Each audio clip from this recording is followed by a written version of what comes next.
UT Jammu Kashmir assembly का आज दूसरा दिन था जो असम्बली इजलास कल शुरू हुआ और इस हवाले से आज स्पीकर अब्दुर्रहीम राथर की जानिब से एक मातमी करारदाद पेश की गई जिसमें उन 57 लोगों को याद किया गया जो इस दुनिया से गुजर गए हैं। वो लेजिस्लेटर भी रहे, स्पीकर भी रहे और एमएलए भी रहे, एमएलसीज भी रहे और उनकी खदमात को याद किया गया है। इस हवाले से यहाँ पे एक बहुत बड़ी बात जो यहाँ पे इस लिस्ट में जो है वो ये थी कि इस लिस्ट में जो है सईद अली शाह गिलानी का भी नाम था, जिस पे डॉक्टर बशीर अहमद वीरे और जो एमएलए त्राल है उसने भी बात की कि अगरचे आइडियालॉजिकली जो है उनके साथ इख्तिलाफ था, ताहम वो एक मेंबर असम्बली भी रह चुके हैं और उन्होंने उस दौरान जो खिदमत की है लोगों की, उस खिदमत को याद किया जाना चाहिए। डॉक्टर साहब, आज ये जो मातमी करारदाद पेश की गई है, जिन 57 लोगों की खिदमत को याद किया गया है, आपका क्या रद्द-ए-अमल है इस हवाले से? मौका नहीं मिला, होना तो यही चाहिए था कि हर एक इंडिविजुअली हर एक को याद किया जाए और उनको खराज अकीदत पेश किया जाए, क्योंकि वो इसी अगस्त हाउस के मेंबर रहे। लेकिन चंद लोगों का जिक्र आया वक्त की कमी की वजह से। और एक और बात यहाँ पे जिसकी तरफ दिमाग इशारा करता है या सोच जाती है कि 6 साल के वक्फे के अंदर 57 टॉप क्लास लीडर्स जिन्होंने यहाँ कंट्रीब्यूट किया वो इस दुनिया में नहीं रहे और काफ़ी लोगों को पता नहीं है इनके बारे में, आम लोगों को पता नहीं। इससे ये पता चलता है कि हमारी रियासत 6 साल में किस मुसीबत से गुजरी है, लोगों पे क्या क्या बीती होगी जो हमें पता नहीं है, जो बाकी लोगों को पता नहीं है। और ये बहुत बड़ी बात है। और मैं तो ये चाहूँगा कि जितने भी यहाँ at the helm of affairs है यहाँ से दिल्ली तक, इस बात को समझें कि जम्मू कश्मीर में हालात ठीक रखें। और यहाँ पे जैसे तारिक आमिर साहब ने कहा कि एक बहुत बड़े लीडर ने उनको कई बार कहा, हुआ at the helm of affairs, कहा कि कश्मीरियों ने हर हमेशा वफा की दिल्ली की, अगर कमी रही तो दिल्ली की तरफ से कमी रही है। तो उस बात को लेके मैं यही गुजारिश करूँगा कि यहाँ स्टेटहुड और जो हमसे छीने गए जितने भी हमारे स्पेशल स्टेटस थे, जो इज्जत थी, जो विकार था, जो डिग्निटी थी, उसको रेस्टोर किया जाए। तो क्या लग रहा है कि जो हाउस कल फिर, क्योंकि जो गवर्नर ने इस्तकबालिया खुतबा दिया उस पे कल बहस भी होगी, तो क्या लग रहा है आपको, क्या हाउस खामोशी से चलेगा और किस तरह के मामला पेश आएंगे? मुझे लगता है लार्जली पढ़े लिखे लोग हैं इस हाउस में, चाहे वो अपोजिशन के हैं, चाहे बीजेपी के हैं, चाहे नेशनल कॉन्फ्रेंस के हैं या पीडीपी के या बाकी लोग हैं, तकरीबन सब पढ़े लिखे हुए हैं और समझदार लोग हैं। मुझे नहीं लगता कि अब स्कोप ऐसा रहा है कि हाउस में ऐसे हंगामा आराई होगी जो पहले हुआ करती है। उम्मीद है कि अच्छा चलेगा और एक सीजन्ड प्रिजाइडिंग ऑफिसर है राथर साहब, आप जानते हैं उनको, तो मुझे लगता है अच्छा ही होगा। तो क्या लग रहा है आपको, क्योंकि एक सियासतदान जब सियासत करता है तो शायद उसको खुद का ही ज़्यादा दिमाग में रहता है, लोगों का कम रहता है, तो इस नज़रिया को बदलने की ज़रूरत है। तो क्या लग रहा है, क्या करना चाहिए, किस तरह के इकदाम उठाने चाहिए एक लेजिस्लेटर? जैसे आप जानते हैं, फिर मेरे को कॉपी करो तो घर भी नहीं रहेगा, आपकी फैमिली भी नहीं रहेगी। जी जी। नहीं, मुझे लगता है हर एक को लोगों की फिक्र है, हर कोई चाहता है कि वो अगली बार से इलेक्शन जीते और वो तभी जीत सकता है जब लोगों की फिक्र करे। लेकिन जैसे मैंने कहा, मेरी कॉपी करेंगे तो फिर खाना भी नहीं मिलेगा। तो ये जो महबूबा मुफ्ती और सजाद गिनी लोन और दूसरे जो मेम्बरान हैं, उन्होंने वहीदुर रहमान परा की जानिब से पेश किया गया रेजोल्यूशन के हवाले से उनको मुबारकबाद पेश की, आपका क्या रद्द-ए-अमल है? उसको कहते हैं fishing in the trouble waters. अरे यही लोग है, दुनिया जानती है, कोई भाई बने हैं, कोई 14 में उनके साथ आरएसएस बीजेपी के साथ किन्होंने यहाँ पे सरकार बनाई और 370-35 एकड़ जनाजा किन्होंने निकलवाया, यहाँ पे लोग देख रहे हैं। तो अच्छा नहीं लगता कि इतने अच्छे पढ़े लिखे लोग गैलरीज के लिए खेलें और लोगों को फिर से बेवकूफ़ बनाने के लिए खेलें। कश्मीरी लोग मैं हर जगह कहता हूँ और आज फिर साबित हुआ, इतनी इंटेलिजेंट कौम आपको बरसगीर में क्या पूरी दुनिया में नहीं मिलेगी। यू सी, इन्होंने किस तरह से वोट डाला। हालांकि बहुत सारे ऐसे लोग हैं कैंडिडेट जिनके साथ शायद लोगों को इख्तिलाफ था, तालमेल नहीं था, लेकिन दिया वोट, नेशनल कॉन्फ्रेंस को वोट दिया, इस उम्मीद के साथ कि ये वोट शायद नेशनल कॉन्फ्रेंस को इसलिए नहीं मिला कि नेशनल कॉन्फ्रेंस की कारकर्दगी है, ये वोट इसलिए मिला कि हमारे साथ जो जाती हुई है, national conference is a symbol of struggle for the people of Jammu and Kashmir, तो उनको ये मैंडेट वापस मिला। ये लीजिए जनाब, आप संभालिए इसको। लीजेंड पॉलिटिशियन मोहम्मद यूसुफ तारिगामी इस वक्त हमारे साथ मौजूद है, काफ़ी एक्सपीरियंस रखते हैं और आज जो खिताब किया है असम्बली में और बाद में अमल करने की भी ज़रूरत है। आज जो मातमी करारदाद पेश की गई है स्पीकर की जानिब से, आपने भी उस पर बोला है। जहाँ तक आज ओबिचुअरी रेफरेंस उन रहनुमाओं के एजाज़ में जो बिछड़ गए हैं नेशनल सतह पर या यहाँ हमारे रियासत की सतह पर, हमारे साबिका प्रेसिडेंट प्रणब मुखर्जी साहब, अटल बिहारी वाजपेयी साहब प्राइम मिनिस्टर ऑफ इंडिया और सोमनाथ चटर्जी स्पीकर रहे हैं। इसके अलावा मैंने जिक्र किया अभी हमारे एक मुस्तरद लीडर रहनुमा जो 2 बार पार्लियामेंट में भी रहे और आज कौमी सतह पर माने जाने लीडर रहे हैं, उनका रोल रहा है सीताराम याचूरी। इसके अलावा जम्मू कश्मीर में एक से बढ़कर एक रहनुमा हमसे जुदा हो गए, कृष्ण देव सेठी से लेकर मियाँ बशीर से लेकर और जो हमारे गेलानी साहब और भी रहनुमा जो रहे हैं असम्बली में, बहुत बड़ी लिस्ट है, वो हमारे बीच में आज नहीं है। तो आज का दिन वक्फ था उनके एजाज़ में खराज तहसीन पेश करने का, और जो हमारे ऑनरेबल स्पीकर ने मोशन पेश किया उस पर बोला कई मेंबरों ने, और इस तरह हमने अपनी जो फ़राइज़ बड़ा फ़र्ज़ था अपने सीनियर्स को खराज तहसीन पेश कर लें और इस बात का इयादा कर ले जो उन्होंने नकूश छोड़े हैं, जो उन्होंने अच्छा काम किया है उसको आगे बढ़ाने के लिए हम एक साथ मिलकर काम कर ले।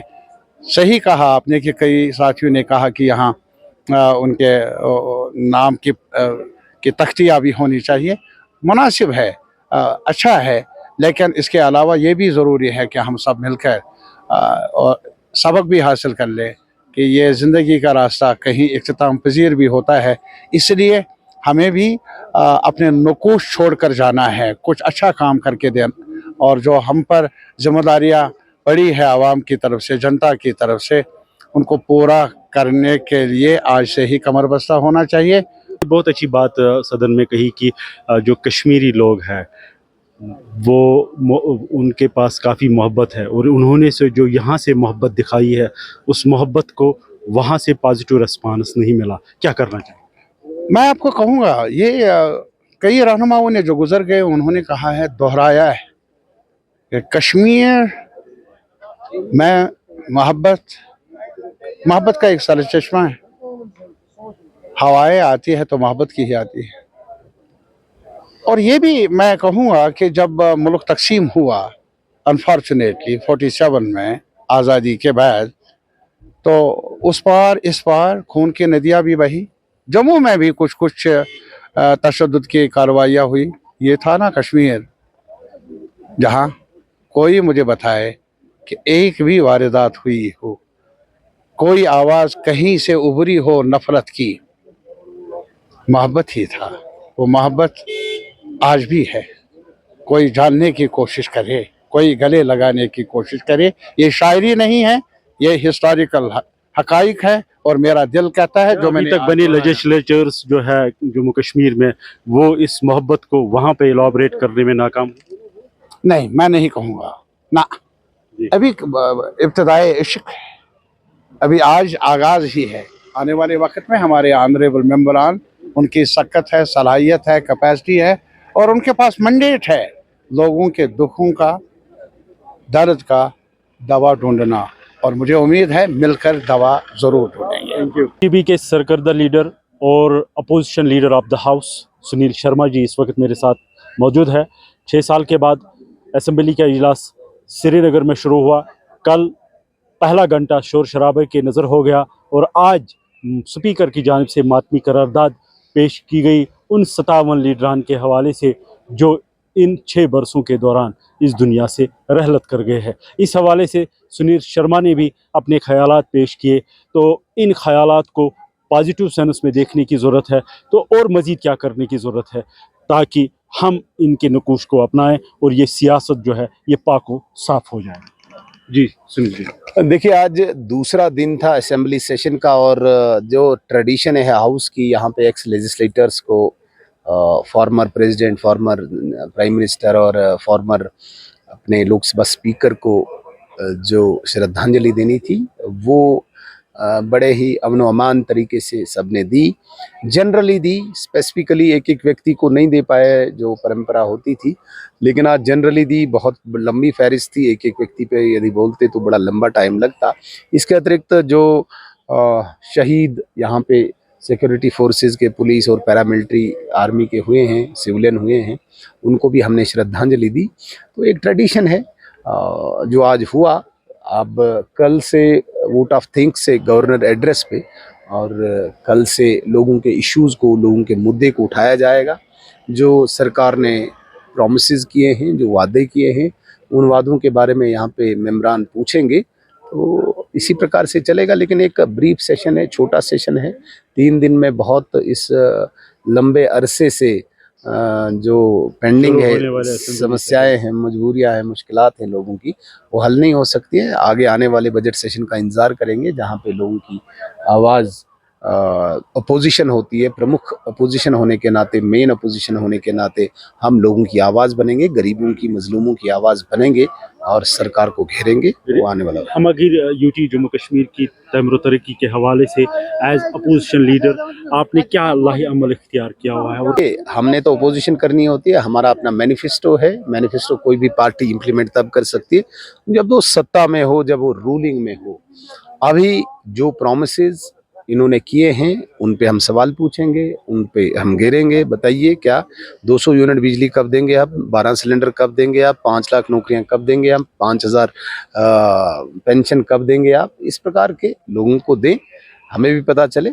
और दूसरा, जो लोगों की day to day routine life में जो समस्याएं आती है, मुश्किलात आती है, छोटे लेवल पे, ब्लॉक लेवल पे, तहसील लेवल पे, डिस्ट्रिक्ट लेवल पे, वहाँ पे सरकार का निज़ाम क्या है, जो सरकार का निज़ाम लोगों को बेहतर मतलब सिस्टम देने के लिए नहीं है, उस पर हम पूछेंगे। और उसको दुरुस्त करने के लिए हम ज़रूर रोज़ असेंबली में और असेंबली के बाहर भी सरकार को घेरेंगे।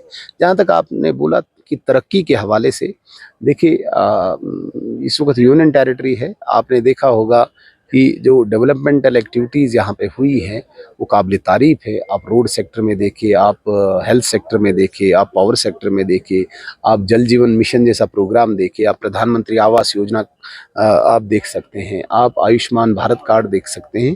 तो ये सारी तो भाजपा ने दी है।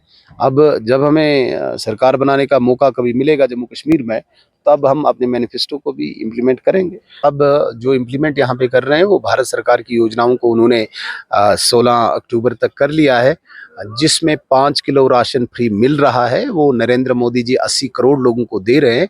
अब जो वादे इन्होंने किए हैं कि राशन हम डबल करेंगे, जब वो करेंगे तो तब हम देखेंगे, तब हम शुक्रिया गवर्नर साहब का भी करेंगे, सरकार का भी करेंगे। लेकिन जो इनके इरादे हैं वो नेक लगते नहीं। तो कल जो यहाँ पे पहले ही ओवर में जो रेजोल्यूशन पास की गई थी 370 के हवाले से, तो आप लोगों ने वहाँ पे शोर मचाया। देखिए, रेजोल्यूशन न देखा, न सुना, न पढ़ा। वो स्पीकर साहब ने भी कहा, अभी कोई कागज़ ही निकाला था किसी मेंबर ने, तो जिसको आउटराइटली रिजेक्ट किया। और मीडिया को भी मतलब मुझे लगता है कि इतना वो नहीं देना चाहिए। पहले अगर वो हाउस में टेबल हुआ तो तब मानते हैं हम कि भाई टेबल हुआ है, उस पर बहस होगी। तो रेजोल्यूशन क्या था? कहीं भी देखिए, आप मुझे बताइए, एक सभ्य समाज में एक जो पढ़ी लिखी दुनिया है, क्या उसको हम इन चीज़ों से, इन कागज़ों से मूर्ख बना सकते हैं? आप मुझे बताइए, आपने इतनी दुनिया देखी है, इस यूनियन टेरिटरी का कोई रेजोल्यूशन पार्लियामेंट के बिल को चैलेंज कर सकता है, जिसको मोहर सुप्रीम कोर्ट ने लगाई है? क्या कहना चाहते हैं, क्या करना चाहते हैं? ये क्या करना चाहते हैं? ये चाहते हैं कि गरीब का बच्चा सड़क पे आए, पत्थर मारे, गोली चले और सियासत चले। वो होने नहीं देंगे, क्योंकि इन्होंने आज तक सियासत उसी पे चलाई है। वहीदुर रहमान पर्रा साहब उसी का प्रोडक्ट है। अलगाववाद की एक मानसिकता लेके एक एमएलए बना है, और अब अचानक वो रातों रात धुल तो नहीं गया, उसको तो वही लगा है दिमाग में। अभी भी उस पे कितने केसेस हैं अलगाववाद के। क्या कहें। आपका बहुत बहुत शुक्रिया। ये थे सुनील शर्मा जो opposition leader of the house भी है और बीजेपी के सरकर्दा लीडर है, और इनका यही कहना है कि हम सरकार को घेरेंगे क्योंकि जो भी इन्होंने वादे किए हैं लोगों के साथ, अगर वो पूरा नहीं कर पाएंगे ये, तो हम उनको बिल्कुल सवालात के कटघरे में खड़ा कर देंगे। एक छोटी लेजिस्लेटर शगुन परिहार इस वक्त मेरे साथ मौजूद है। कश्तवाड़ से इन्होंने इलेक्शन जीता है। इनसे जानने की कोशिश करी जो आज मातमी करारदाद पेश की गई है या कल जो हंगामा आराई हुई है, किस तरह का इनको एक्सपीरियंस गेन हुआ। जी, कल तो हमारा असेंबली का पहला दिन था और आज जो हमारे ऑब्जरीज का दौर चल रहा था, इसमें मैं पहले श्रद्धांजलि अर्पित करूंगी जगमोहन जी को, जिन्होंने हमारे जम्मू कश्मीर को उस दौर में संभाला जब जम्मू कश्मीर आतंकवाद, अलगावाद की आग में जूझ रहा था, जम्मू कश्मीर जल रहा था।